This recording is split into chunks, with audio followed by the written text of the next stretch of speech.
everyone! Welcome to another cooking vlog with me, your Mom Annie.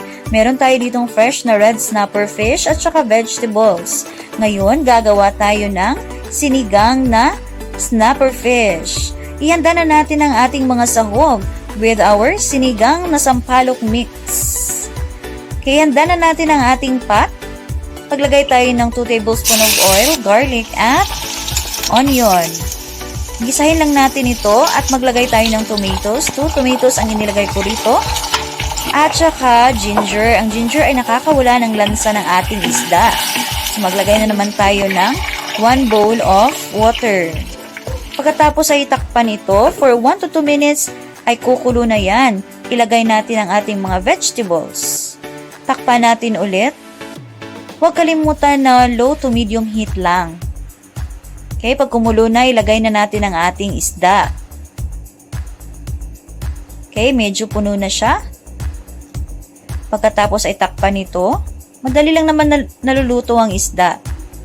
So, maglagay naman tayo ngayon ng ating sampalok mix para sa pampaasim ng ating sinigang. Okay, powder pepper at saka salt to taste. Huwag natin kalimutan na tikman ang ating niluluto kung masarap na ba ito. Takpan ito ulit. Okay, pagkatapos niyan, lagyan naman natin ng talong. Mas maganda, mas maraming gulay kasi mas healthy. Okay, madali lang naman naluluto ang talong. Kaya, panghuli ko na siyang nilagay. Pagkatapos maluto ang talong, ilagay na naman natin ang ating talbos ng kamote. Dapat kangkong ang binili ko rito, no? Pero wala akong nakitang kangkong. So, ang binili ko na lang ay talbos ng kamote. Pareho lang din naman silang mga green leafy.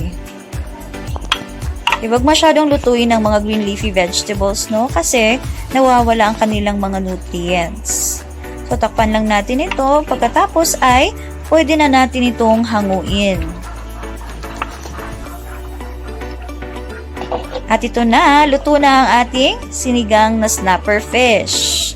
O diba, napakasimple lang at saka suwak sa ating mga panlasa. Lutong bahay lamang ito. Napakasimple at mura na. That's all. Goodbye.